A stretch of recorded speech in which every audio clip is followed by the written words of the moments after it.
today I announced a number of changes to the way that public services work. So the first thing is we're looking at a results-orientated approach. We're actually going to mandate 10 different outcomes we want.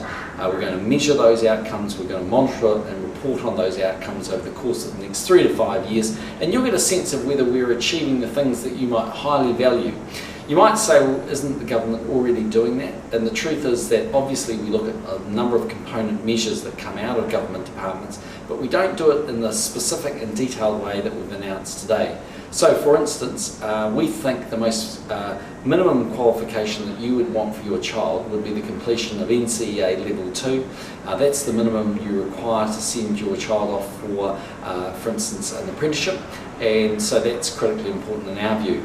Yet at the moment, only 68% of New Zealand children achieve NCEA Level 2 or above as a qualification. We've said we want that to be 85%, and we're going to monitor that progress. And in a lot of other areas, whether it's child assaults or the training that we give people when they're in prison so they aren't part of the recidivism that takes place and they get jobs and keep working, that's the sort of measures we've got. So you'll be able to see on the website the 10 things.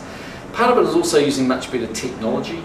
The systems in Parliament and through those government departments are quite obsolete in a lot of cases. We'll need to spend a lot of money, but we want to make it easier for you to do business with the government. There's no particular reason why you shouldn't be able to, off your smartphone, order up a government service, whether it might be a new passport for instance, or getting information about services that the government presents. So building those smartphone apps will be a useful and I think an intelligent way for you to be able to work with the government. So that's been one big item that we've announced today. The second area of change is a new cap to the core state services. So we look at what I guess would be the most simple definition of back office services, but in that cap we don't include our frontline services and we don't include some big areas where there is support, but there's quite a close correlation between the back office and the front office.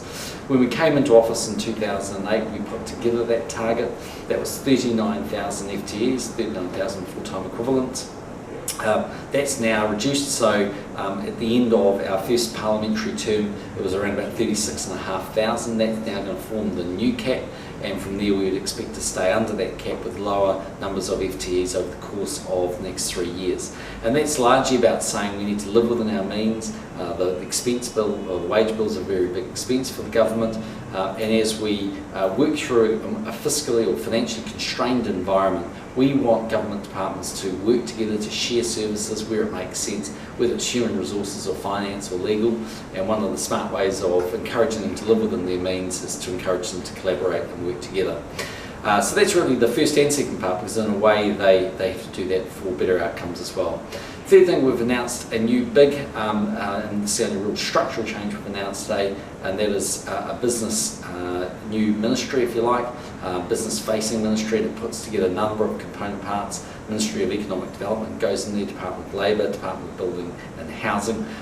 So there's 4 component parts going in there.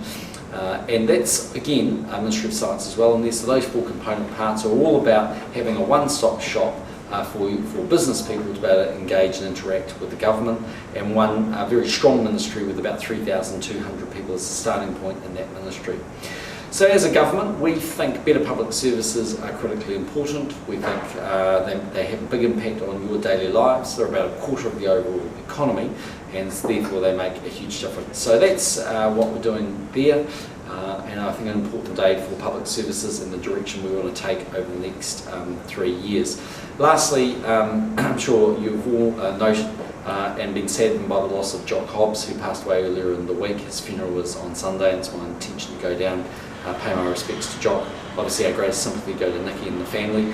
Jock was a remarkable New Zealander, known for his work primarily in the administration of the game, when he did everything from ensuring that professional rugby was maintained actually in New Zealand and not lost effectively, and then ultimately also secured the hosting rights for the 2011 Rugby World Cup, as well as being a very successful All Black and All Black captain. So a very sad day for New Zealand when we lost Jock Hobbs, and I know you'll join with me in wanting to pass your sympathies to the Hobbs family.